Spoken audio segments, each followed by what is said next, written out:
বাবা স্নেহ থেকে বঞ্চিত হয়ে সোফিয়া অনাথ আশ্রমে জন আর করিম শেখের সাথে বড় হলো। আর এখন এই দুই যুবক জন আর করিম শেখ নিরুদ্দেশ, আর সোফিয়াকে খুন করা হয়েছে।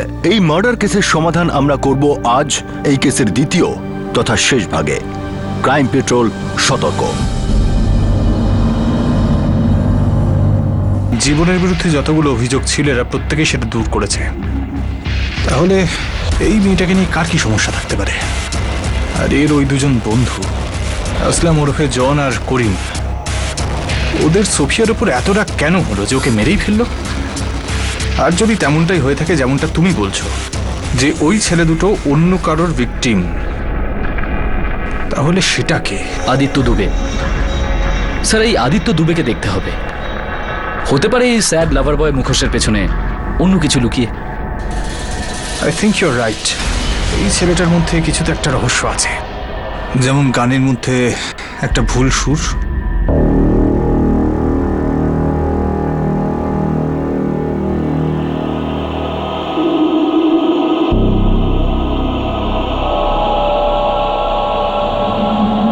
স্যার, আমি তো আপনাকে বলেইছিলাম ও নিজের বন্ধু জন আর করিমের সাথে হলিডেতে যাচ্ছিল 3 দিনের জন্যে।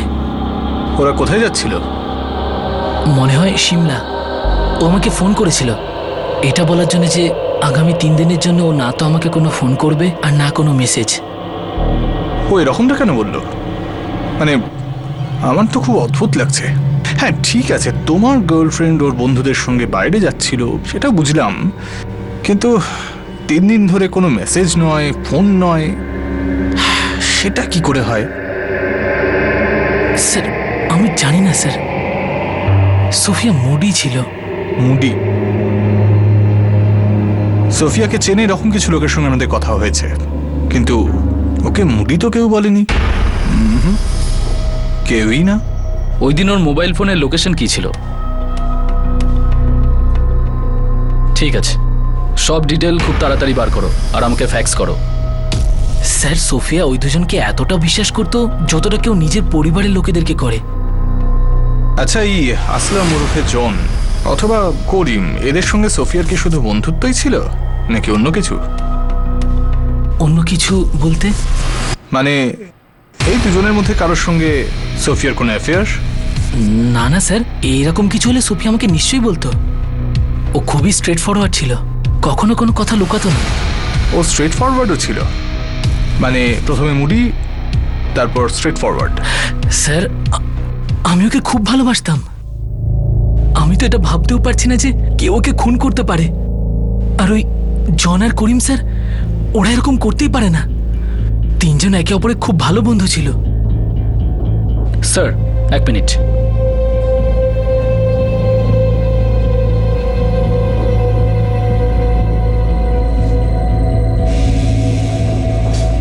স্যার, 1 জুলাই যখন সোফিয়া মার্ডার হলো, এই আদিত্য দুবের ফোনের লোকেশন ওর বাড়ি ছিল। আর ওই 3 দিনের মধ্যে সোফিয়ার নাম্বার থেকে একে কোনো ফোন করা হয়নি, আর এও ওকে করেনি। তার মানে আমরা ঘুরে ফিরে আবার সেই জায়গাতেই এলাম।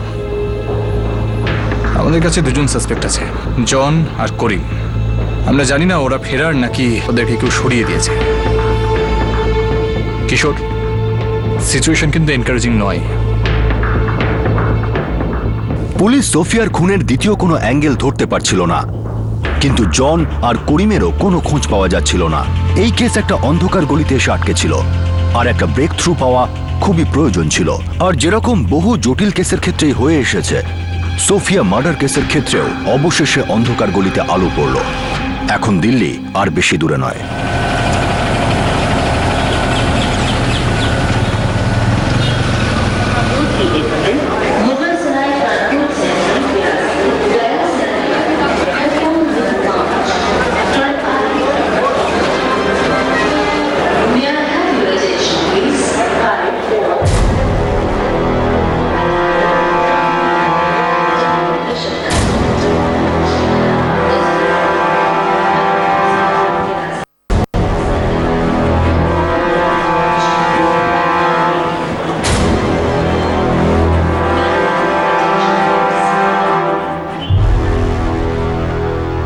স্যার, এরা দুজন ওরাই কনফার্ম।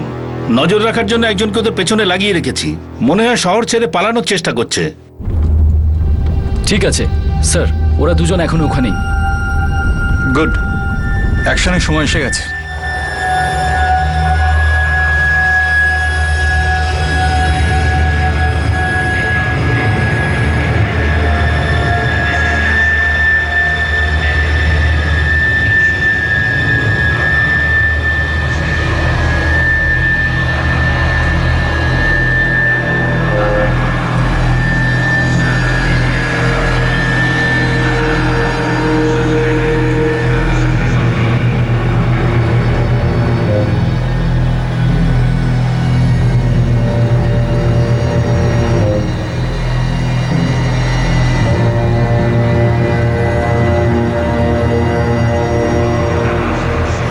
করিম শেখ, আসলাম খান ওরফে জন। জানি সামনে এটা ভেবেই নিয়েছিলাম যে সোফিয়াকে খুনটা অন্য কেউ করেছে, আর হয়তো তোরা দুজনও খুব বিপদে পড়ে গেছিস। কিন্তু অন্য কারোর তো সোফিয়াকে খুন করার কোনো কারণই নেই। আর তোদের মুখ দেখে এটুকু বুঝতে পারছি তোদের কাছে যথেষ্ট কারণ ছিল, তাই তো? আর এখন সেই কারণটা তোরা আমাকে বলবি।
কি হলো করিম? চল তাড়াতাড়ি চল। আমার একটু সময় চাই জন। কি জন্য? দাঁড়া আসছি।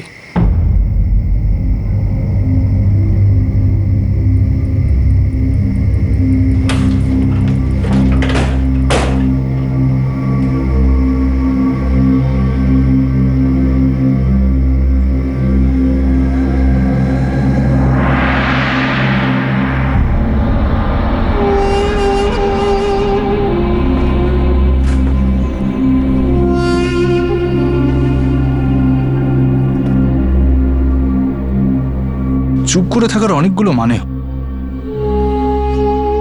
একটা মানে হলো ভয় পেয়ে যাওয়া, আর একটা হয় অনুশোচনা করলে, আর একটা হয় জেদের, যেটাকে আমরা এক্ষুনি ভেঙে ফেলতে পারি। তোদেরটা কোন ধরনের? যত ভালো ফটোগ্রাফি করতো ততটাই ভালো লিখতো সোফিয়া। আমি ওর ডায়েরিটা পড়েছি। কেন খুন করলি ওকে?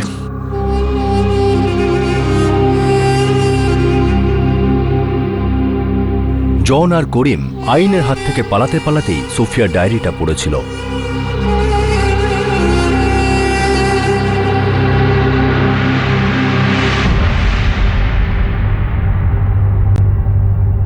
নিজের ঘরে পাটি পেটপে ঢুকতে দারুণ আনন্দ হয়।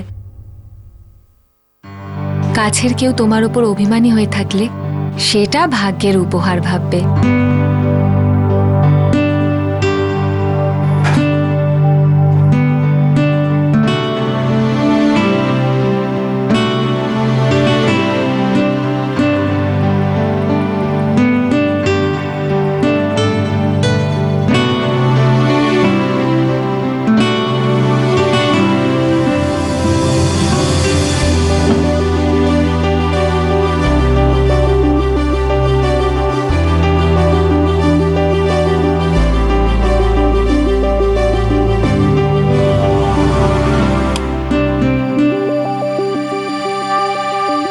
কোথায় ছিলি? বন্ধুদের সাথে ছিলাম করিম। এসব কি হচ্ছে? 2-3 দিন ধরে দেখছি রোজ রাতে লেট করে আসছিস। এসব কি শুরু করেছিস? ভুল হয়ে গেছে, সরি, আর এরকম করব না। কোনো ব্যাপার না, কিন্তু হ্যাঁ, পরের বার যদি লেট হয় তো জানিয়ে দিস আমাকে। কোথায় আছিস, কার সঙ্গে আছিস, জানাটা কর্তব্য আমার। ওকে দারোগা বাবু, ওকে। পরের বার তোকে সত্যি জানিয়ে যাব। এখন যা, শুয়ে পড়। নিজের কেউ বকাঝকা করলে রাগ হয় না, কেউ কারোর জন্য চিন্তা করছে, এটা ভাগ্যের ব্যাপার। আমার পাশে দুজন ভালো বন্ধু জন আর করিম আছে আমার সাথে। আমি চাইলেও বিপদে পড়তে পারবো না, পড়ে গেলে আবার ওঠার শক্তি পাবো। যদি খান না পায় তো এরা হাসিয়ে দেয়, না খেলে জোর করে খাইয়ে দেয়। একদম কাছের মানুষের অনুভূতি, যেটা আমরা 3জনই স্বপ্নে দেখেছিলাম। আমি সোফিয়াকে কখনো বুঝিয়ে উঠতে পারিনি স্যার। ওর আবেগের কখনো মর্যাদাই দিইনি স্যার। আদিত্য, এ হলো জন, হাই। আর এ হলো করিম। আমাদের দেখা আজকে হচ্ছে, কিন্তু আমি তোমাদের কথা সোফিয়ার মুখে আগে অনেকবার শুনেছি। আদিত্য আমার খুব ভালো বন্ধু।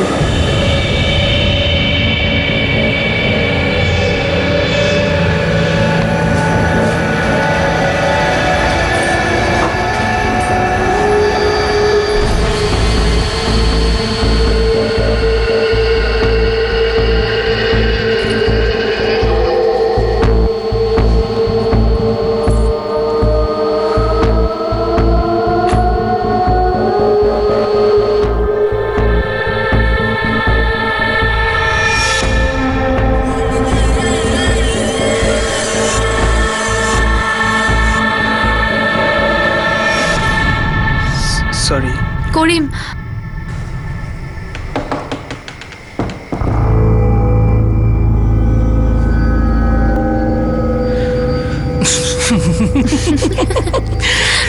তুমি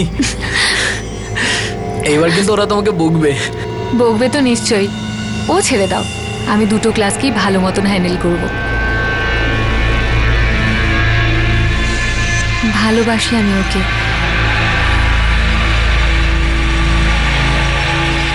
সোফিয়া, এরকম কোনো ব্যাপার নয় তো যে আদিত্য ব্যবহার করছে, টাইম পাস করছে? না জন, ও সত্যিই আমার জন্য খুব সিরিয়াসলি ভাবে।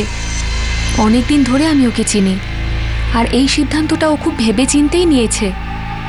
তোরা বিশ্বাস কর আমায়, আমরা এটা নিয়ে খুব সিরিয়াস।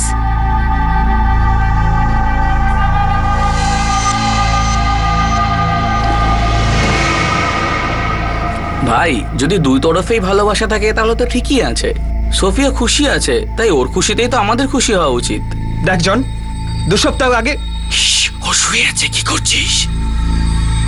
দেখ 2 সপ্তাহ আগে সোফিয়া বলেছিল ও শুধু ফটোগ্রাফির উপর ফোকাস করতে চায়। ওর এসব প্রেম করার সময় এখন নয়। না ওর কাছে এখন টাইম আছে, না ওর ইন্টারেস্ট।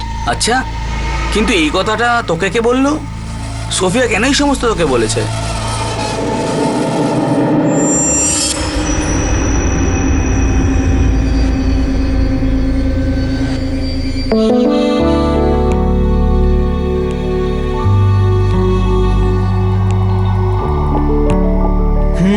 চা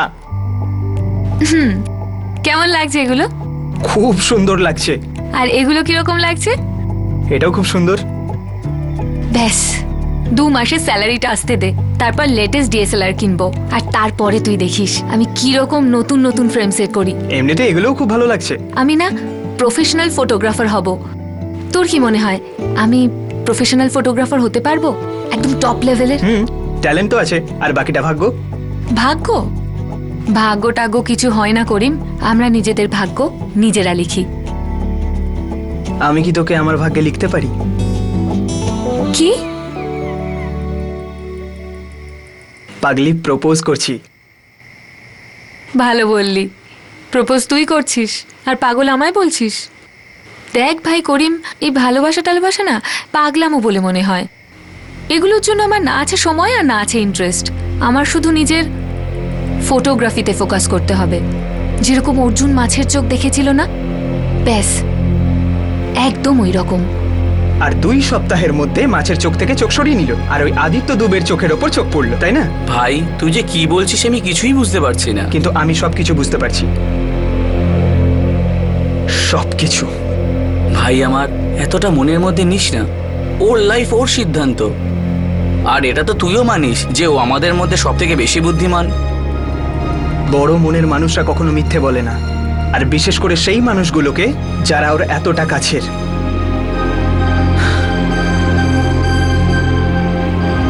করিম, আমার ছোটবেলার বন্ধু, আমায় ক্ষমা করে দে। তোর ভালোবাসাকে আমি গ্রহণ করতে পারিনি, কিন্তু তোর বন্ধুত্ব ছাড়া আমি বাঁচতেই পারবো না।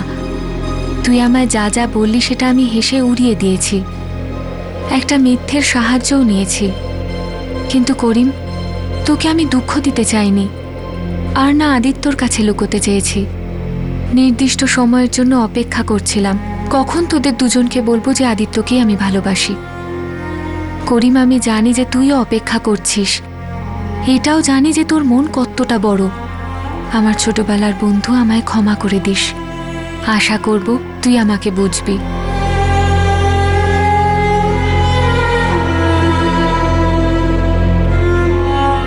কি বুঝতাম স্যার আমি? কিভাবে বিদায় জানাতাম ওকে? কোথা থেকে আনতাম এত বড় মন? আমি কখনো ওকে বুঝতেই পারিনি স্যার। সোফিয়া যতটা আমার কাছে দামি ছিল, ওরকম করিমও আমার কাছে দামি। আমরা তিনজনে একই সাথে বড় হয়েছি, আর করিমের কষ্ট করা মন আমি সহ্য করতে পারিনি স্যার। ও আমার থেকে দূরে যাচ্ছিল, চলে গিয়েছিল, আর এটা আমি মেনে নিতে পারছিলাম না। আগুন জ্বলছিল ভেতরে, পুড়ে ছাই হয়ে যাচ্ছিলাম আমি।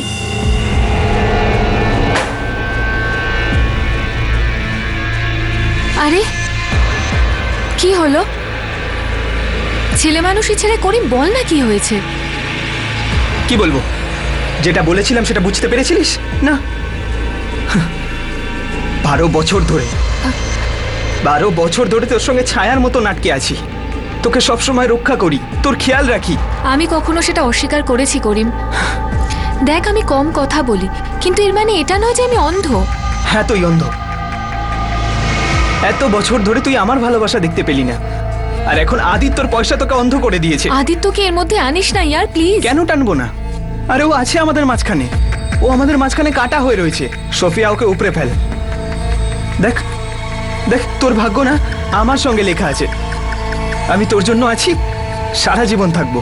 করিম, আমি জানি আমি তোর জন্য নিজের প্রাণ দিতে পারি, কিন্তু তুই আমার ভালোবাসা নোস। আমি তোকে খুব ভালোবাসি, কিন্তু শুধুমাত্র বন্ধুর মতো। আর ভালো আমি শুধু আদিত্যকে বাসি। প্লিজ, তুই এই কথাটা বোঝার চেষ্টা কর।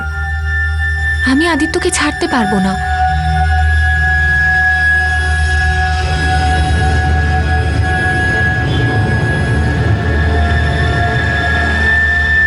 ধর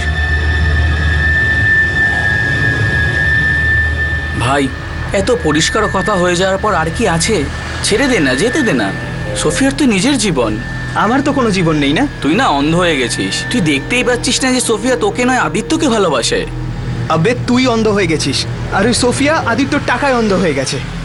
আরে ওর ফটোগ্রাফির স্বপ্ন পূরণ করার জন্য না আদিত্যর টাকার পেছনে পড়ে রয়েছে। তুই কিন্তু অনেক কথা বলছিস, অনেক কথা। তুইও জানিস আর আমিও জানি যে সোফিয়া কাউকে ব্যবহার করে না। আবে, তুই ওকে কল করেছিলিস নাকি আমি আনতে গেছিলাম? ও নিজেই এসেছে আমাদের কাছে, নিজেই নিয়ে এসছে ওর ফ্ল্যাটে। তো লাইফ তো অনেক বেটার হয়ে গেছে এখানে। কার জন্য? আবে, ঘরের ভাড়া আমরাও শেয়ার করি, ঘরের কাজ আমরাও করি, আর ওই আদিত্যকে নাও মুঠোর মধ্যে রাখছে। যেদিনও আদিত্যকে পুরোপুরি বশ করতে পারবে না, সেদিন দেখ আমাদের কিরম বার করে দেয়। তুই কার কথা বলছিস ভাই? সোফিয়া? আমাদের সোফিয়া? না, আমাদের সোফিয়ার নেই রে, ও বদলে গেছে, একদম স্বার্থপর হয়ে গেছে ও। তুই না ভুল বোঝাতে ডুবে গেছিস। তুই না একটা কাজ কর, একটা লম্বা শ্বাস নে, আর মনের ভিতরে যে ভুলভাল চিন্তা সেগুলোকে বার করে দে। তুই এইটুকু বুঝে নে যে ওর তোর লাইফে সেইভাবে কখনোই আসবে না, এইটুকু জেনে রাখ। তাহলে ওর জীবনই থাকবে না। কি বলছিস রে ভাই? আমার ভালোবাসা ধ্বংস করেছে ও, দাম তো নিয়েই ছাড়বো। পাগল নাকি তুই? কি কি কি করতে চাস তুই? গলা টিপে ধরবো, মেরে ফেলবো। আমি না পেলে কাউকে পেতে দেব না।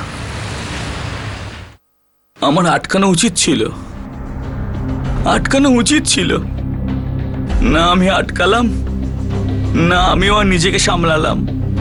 কেন কেন আমি আর সাহস করতে পারলাম না? কেন আমি চুপ ছিলাম?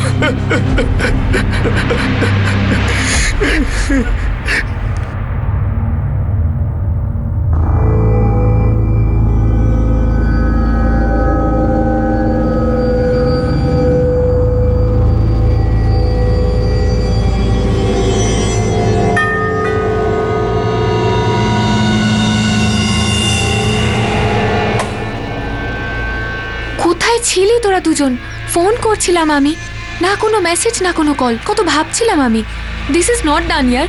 তোরা জানিস সকাল থেকে ব্যাগ প্যাক করে বসে আছি আমি। 3 দিনের ছুটি নিয়েছিলাম আমি, এটা ভেবে যে আমরা সিমলা যাব, কত ভালো ভালো ছবি তুলবো, মজা করব।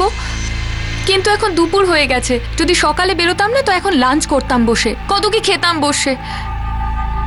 কি তোরা কিছু বলছিস না কেন? জন, করিম, আমি তোদের সাথে কথা বলছি।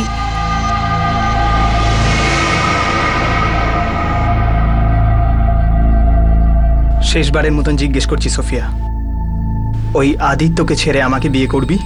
পারিসও বটে তোরা। আমি তো আগেও বলেছি না তোকে, না ছাড়া তুই আর কিচ্ছু শুনবি না আমার মুখে। আমি তোকে শেষবারের মতো বলছি, আমি আর আদিত্য একে অপরকে ভালোবাসি, আর একদিন আমরা বিয়েও করব। এই কথাটা বুঝতে তোর এত অসুবিধে হচ্ছে, কষ্ট হচ্ছে তো? তাহলে একটা কাজ করি, আলাদা হয়ে যাই।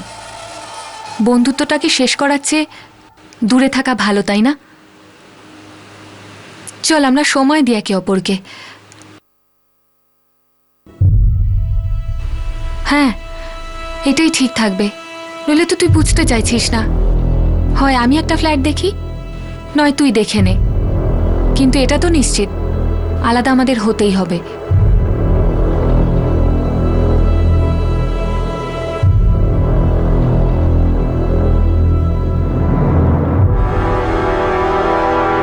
হ্যাঁ, আমাদের আলাদা হতেই হবে, সারা জীবনের জন্য।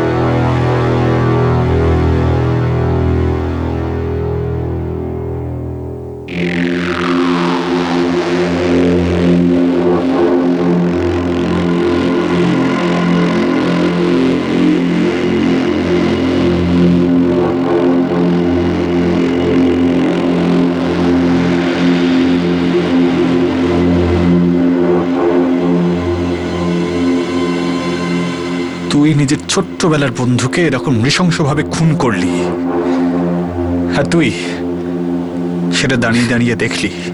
খুন করার পর তুই আবারও সোফিয়ার কাছে গিয়েছিলি, ওর লাশের কাছে।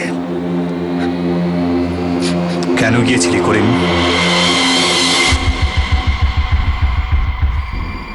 আমার একটু সময় চাই জন। কি জন্য? দাঁড়া আসছি। কি করতে গিয়েছিলি করিম?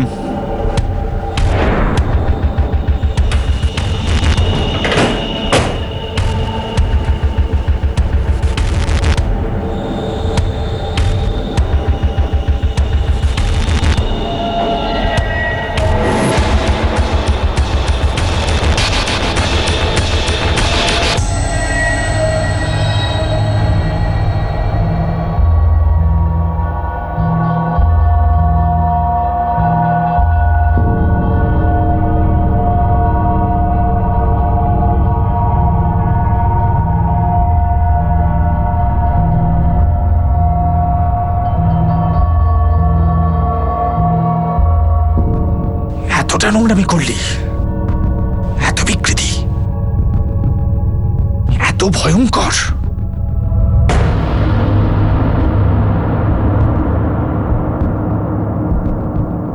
ইন্সপেক্টর, আর একটা কথা, বলুন। ভিকটিমের সঙ্গে সেক্সুয়াল অ্যাসল্ট হয়েছিল।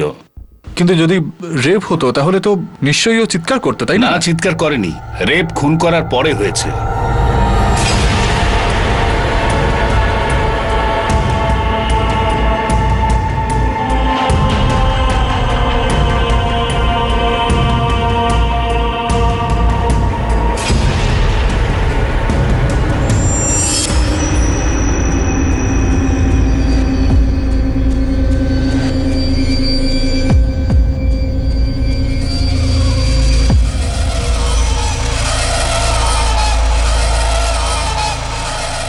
ও আমার মনে এভাবে গেঁথে গেছে যে ওকে আমি সব সময় অনুভব করতে পারি। ওর মুখ আমার মনে ভেসে থাকে। ও আমার প্রত্যেকটা অনুভূতিতে জড়িয়ে আছে। দোলনাকে ভয় পেতাম, কিন্তু দুলুনিতে নয়, কারণ ওই ধাক্কাটা আমার বাবা দিত, যেটা আমার কাছে আনন্দের ছিল। বাবা সবসময় ছিল ছায়া হয়ে আমার সামনে পিছনে। আমি দোলনা ছাড়াও দুলতাম ওই ছায়াটাকে সঙ্গ করে। তুমি ফিরলে না কেন বাবা? আমি কতবার ডেকেছি। সবাই কি সত্যি বলতো তুমি ভালোবাসতে না? একটা স্মৃতি হয়ে গেছিল তোমার হাত, কিন্তু সময় আমার সঙ্গ দিয়েছে। আমার দুজন ভালো বন্ধু আছে, জন আর করিম আছে আমার সঙ্গে। এখন আমি চাইলেও বিপদে পড়তে পারবো না। পড়ে গেলেও আবার ওঠার শক্তি পাবো। কান্নাকাটি করলে হাসায়, না খেলে জোর করে খাওয়ায়।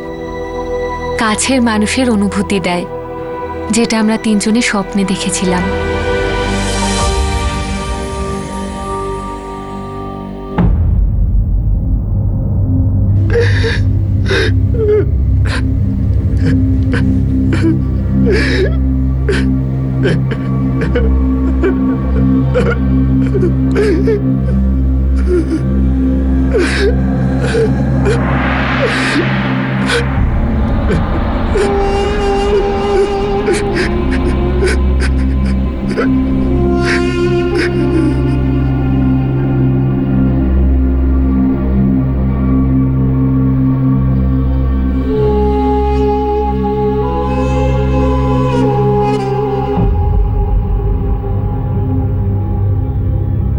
আরতি পরাশর ওরফে সোফিয়ার অন্তিম সংস্কার সেই অনাথ আশ্রমের আধিকারিকরাই করেছিল, যারা ছোট থেকে তাকে মানুষ করেছে।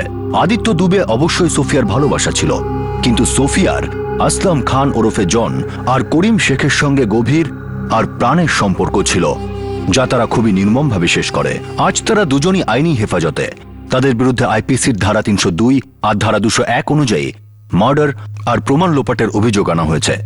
আর করিমের বিরুদ্ধে আইপিসি 376 ধারা অনুযায়ী ধর্ষণের অভিযোগ আনা হয়েছে। দুজনেরই বিশ্বস্ত বন্ধু জন এখন পস্তাচ্ছে যে সে তার কাছের বন্ধু করিমকে সঠিক পথ দেখিয়ে আটকাতে পারেনি অপর প্রাণের বন্ধু সোফিয়াকে খুন করার থেকে। সে দুজনেরই ঘনিষ্ঠ ছিল, কিন্তু কারো কোনো কাজে এলো না। করিম শেখরও নিজের কাজে অনুতাপ হচ্ছে। সে প্ল্যান করেছিল যে জনের সঙ্গে মিলে সোফিয়ার সঙ্গে সম্পর্কিত সমস্ত ডকুমেন্ট লুকিয়ে ফেলবে, যাতে একটা সময়ের পর ইনভেস্টিগেশন বন্ধ হয়ে যায় আর তারা কখনো ধরা না পড়ে। আর সেই উদ্দেশ্য নিয়েই তারা সোফিয়ার ডায়েরিও চুরি করে। আর সেই ডায়েরি পড়ে এই দুই যুবক পুরোপুরি ভেঙে পড়ে। কিন্তু অনুতাপ শুধু তখনই কাজে আসে যখন কিছু করার সুযোগ থাকে। জন আর করিমের কেসে এখন অনেক দেরি হয়ে গেছে। করিমের ভিত্তিহীন অভিযোগ আর জনের অকারণে চুপ করে থাকা সোফিয়ার জীবন অসময়ে কেড়ে নিল। যে পরিশ্রম আর আশার জ্বলন্ত উদাহরণ, যে হাত দুটোকে সে তার আশ্রয় ভেবেছিল, সেই হাতে তাকে শেষ করে দিল।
আমাদের আজকের দ্বিতীয় কেসে আরো একবার ভরসা করে এমন মানুষের সাথে বিশ্বাসঘাতকতা করা হলো।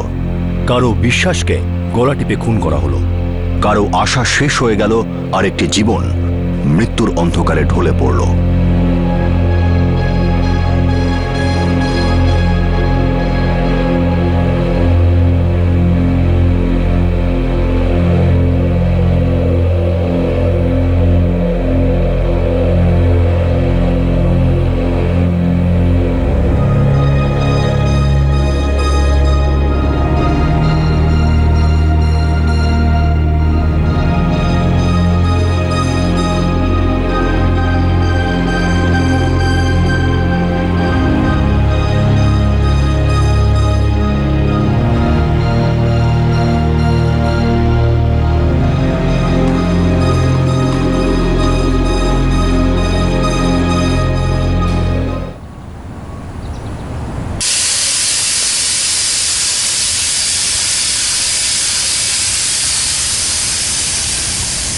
আমার মা কোথায়?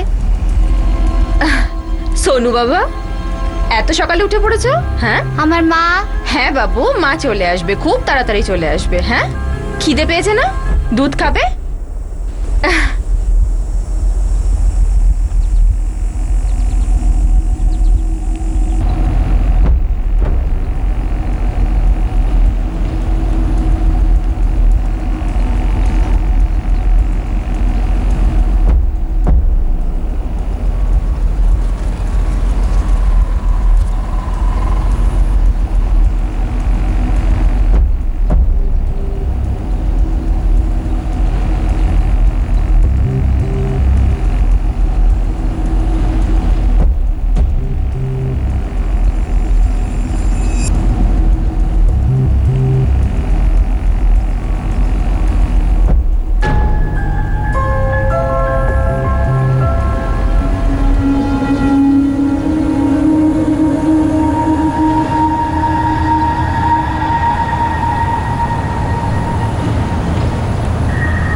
সেক্সুয়াল অ্যাসল্ট হয়নি, শ্বাসরোধ করার ফলে মৃত্যু হয়েছে।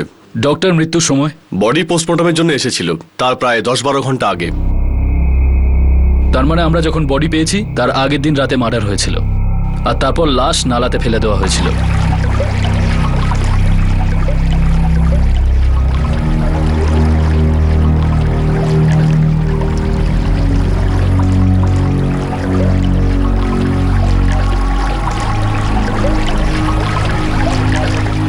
দু সালের 21শে জুলাই এক মহিলার লাশ মহারাষ্ট্রের থানে জেলার কাছে একটি নালার পাশে পাওয়া যায়। পোস্টমর্টেম করার পর জানা যায় যে মৃত্যু গত রাতে অর্থাৎ 20শে জুলাই 2014 হয়েছিল।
স্যার, এই লোকটা কিছু জানে না। এই নালাতে লাশ দেখে আর আমাদের ফোন করে।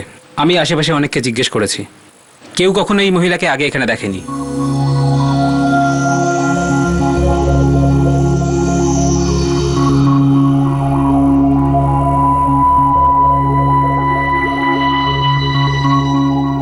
হয়ে গেল কিন্তু এখনো ভিকটিমের আইডেন্টিফিকেশন হলো না। সতীশ, একটা কাজ করো, গত এক সপ্তাহে আশেপাশে থানায় যে কটা মিসিং কমপ্লেন্ট দায়ের হয়েছে সব কটা স্ক্যান করো।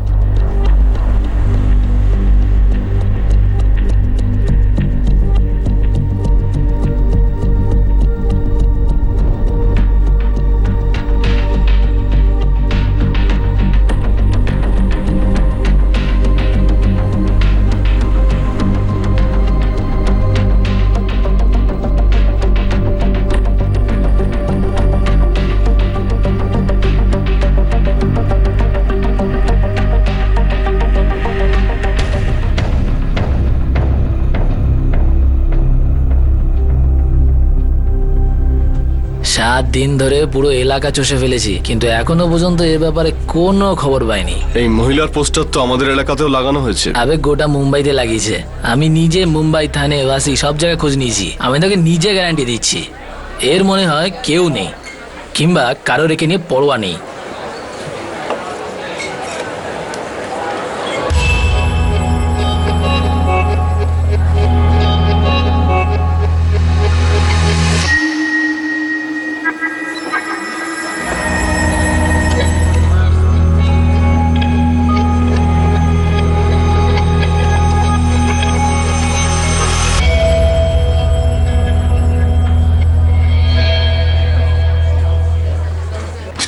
স্যার, 1 মাস হয়ে গেছে আর এখনো পর্যন্ত আমরা এই মহিলার ব্যাপারে কিছু জানতে পারিনি। এনার নামটাও নয়। অদ্ভুত ব্যাপার সতীশ, কোনো মিসিং কমপ্লেন্টও কেউ করেনি? স্যার, মহারাষ্ট্রের সমস্ত পুলিশ স্টেশনে আমি এই ফটোটা পাঠিয়ে দিয়েছি। যদি কমপ্লেন ফাইল হতো তাহলে নিশ্চয়ই জানতে পারতাম। হতে পারে এই মহিলা একাই থাকতো, আগে পিছুতে হয়তো কেউ নেই, আর ওকে যে পছন্দ করতো সে এটা জানতো। স্যার, মুম্বাইয়ের থানাতে সব জায়গায় এনার পোস্টার লাগানো হয়েছে। গত 1 মাসে অনেক খবরের কাগজেও এনার ছবি বেরিয়েছে। স্যার, হতে পারে যে এই ভদ্রমহিলাকে জানে সে সামনে আসতে চায় না। সতীশ, আমরা এরকম অনেক কেস দেখেছি যে লাশ শনাক্ত করতে অনেক টাইম লেগে গেছে, কিন্তু শনাক্ত হয়েছে। আর এই লাশকেও নিশ্চয়ই শনাক্ত করা যাবে।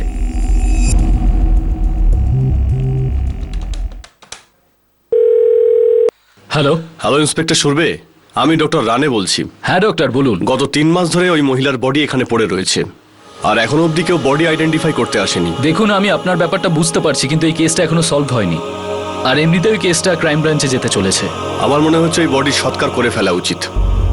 আর এমনিতেও ইনভেস্টিগেশনের জন্য দরকারি ফটো আর স্কেচ তো আপনাদের কাছে রয়েইছে। আপনি একদম ঠিক বলেছেন, কিন্তু আমাকে আমার সিনিয়রের সঙ্গে কথা বলতে হবে। আমি খুব জলদি ইনফর্ম করছি আপনাকে। Thank you inspector. সেই অজ্ঞাত মহিলার মৃতদেহ পাওয়ার প্রায় 3.5 মাস পর পুলিশ তার অন্তিম সংস্কার করে দেয়, একটি বেওয়ারিশ লাশের মতো, যার না কোনো নাম ছিল না কোনো পরিচয়। কেস এক পাও সামনে এগোচ্ছিল না। শেষ পর্যন্ত এই আনসলভড কেস ক্রাইম ব্রাঞ্চের হাতে তুলে দেওয়া হয়। এক মহিলার যার কোনো নাম থেকে থাকবে, যার ঘর পরিবার থাকবে, একটা জীবন থেকে থাকবে। সেই মহিলার পরিচয়, তার ফেলে আসা অতীত, তার সাথে হওয়া অপরাধ কখনো কি প্রকাশ পাবে না? এরকম কি কেউ ছিল না যাকে এই মহিলার অনুপস্থিতি কষ্ট দিচ্ছিল?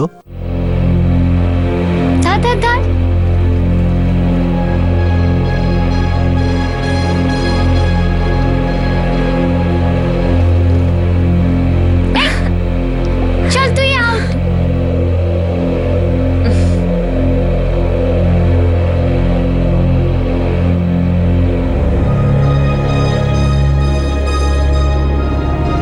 কি হয়েছে সোনু? চল দৌড়া না, এবার তোর পালা তো। দেখ সোনু, তুই যদি না দৌড়াস তোর সাথে কিন্তু খেলবো না। কি হয়েছে সোনু? আমার মা এখনো আসেনি। কখন আসবে মা?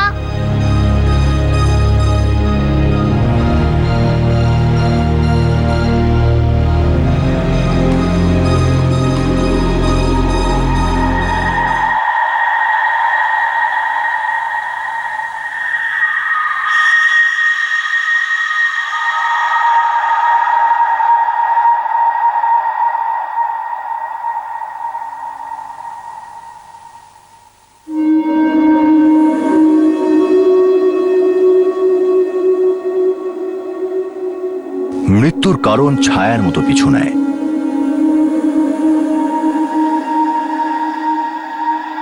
বিশেষ করে তখন যখন অপরাধের পরিণামের সাথে কোনো ব্যক্তির প্রত্যক্ষ লেনদেন থাকে না। বিশেষ করে তখন যখন কেউ সত্যিটা জেনেও তার থেকে মুখ ঘুরিয়ে নেয়।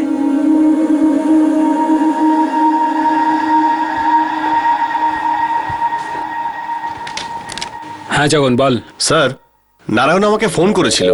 কি বললো? একটা সলিড টিপ পেয়েছে ও। একটা কাজ কর, তুই ওকে বারে আসতে বল, সন্ধ্যাবেলা দেখা করে কথা বলবো।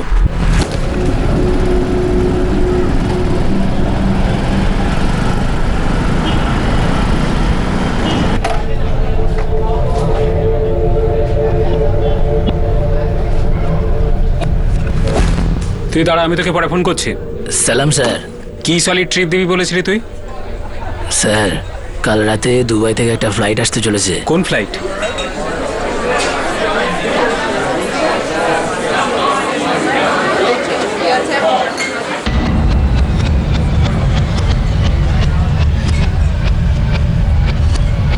এই যে তুই টাইমটা আমাকে বলছিস, ওটা কনফার্ম স্যার। সেলাম সাহেব, কিছু আনবো? কোল্ড ড্রিঙ্ক নিয়ে আয় তুই। Okay. কটার সময় সেটা আমাকে একদম ঠান্ডা আনবি। হ্যাঁ হ্যাঁ।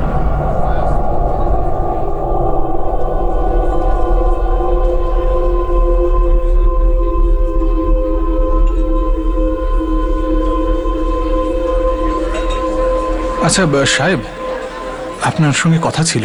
বল, কোনো ঝামেলা করেছিস তুই? না না সাহেব, আমি কিছু করিনি। হ্যাঁ তো বল না। সাহেব, মাস তিনেক আগে এক মহিলার মার্ডার হয়েছিল না? কোন মহিলা? ওই যে সাহেব, যার নামে পোস্টার বেরিয়েছিল আর পেপারেও যার ছবি ছাপা হয়েছিল। এই যে এই যে। আরে স্যার, এই লাশের ফটোটাও তো আমার কাছেও এসেছিল। গোটা মুম্বাই চষে ফেলেছিলাম স্যার, কিন্তু কিচ্ছু জানতে পারিনি। এখন তো এর অন্তিম সংস্কারও হয়ে গেছে। আপনাদের ইউনিট সিতে আপটে বাবু আছেন না, ওনার কাছে ফাইল আছে এই লেডিসের। রাকেশ, এই মহিলার ব্যাপারে তুই আর কি কি জানিস রে? স্যার, এই মহিলার নাম রজনী মানে। এই রাকেশ কোথায়? সেলাম সাহেব। তুই এই মেয়েটাকে চিনতিস, তবু কেন চুপ ছিলি এতদিন? সাহেব, খুব ভয় পেয়ে গিয়েছিলাম। ভেবেছিলাম মুখ খুলে অনেক প্রশ্ন উঠে আসবে। খুব টেনশনে ছিলাম সাহেব। চুপ করেও থাকতে পারছিলাম না, আবার বলতেও পারছিলাম না। তখনই এই সাহেবের সঙ্গে দেখা হলো। এনাকে আগে থেকে জানতাম, তাই ভাবলাম এনাকেই বলি। এই রজনী মানে কি করতো? একটা বারে কাজ করতো সাহেব। যেখানে তুই কাজ করিস? না না, অর্পিতা বারে, যেখানে আমি আগে কাজ করতাম।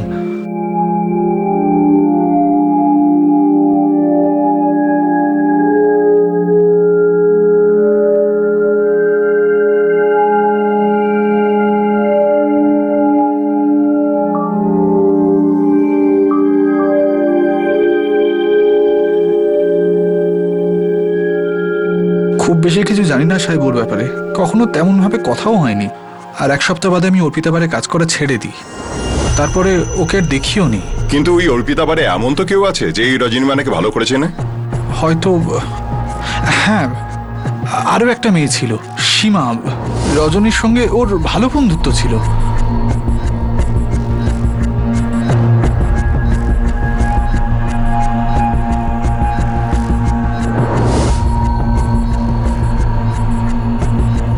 তুই যেতে পারিস, দরকার হলে তোকে আবার ডেকে নেবো আমি। হ্যাঁ সাহেব। হ্যাঁ। সালাম সাহেব। এই রাকেশ 3.5 মাস ধরে মৌনব্রত রেখেছে, কিন্তু আজকে হঠাৎ মৌনব্রত ভেঙে দিল। ওর উপর নজর রাখো। স্যার। অভিজিৎ স্যার, অর্পিতা পারে সীমার থেকে আমরা রজনী ব্যাপারে কিন্তু জানতে পারি।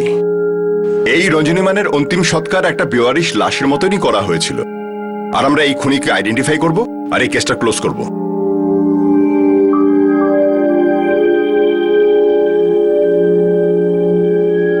সেই অজ্ঞাত মহিলার মৃত্যুর প্রায় 3.5 মাস পর আর তার অন্তিম সংস্কার হয়ে যাওয়ারও প্রায় 2 সপ্তাহ পর শেষমেশ তার নাম জানা গেল, রজনী মানে।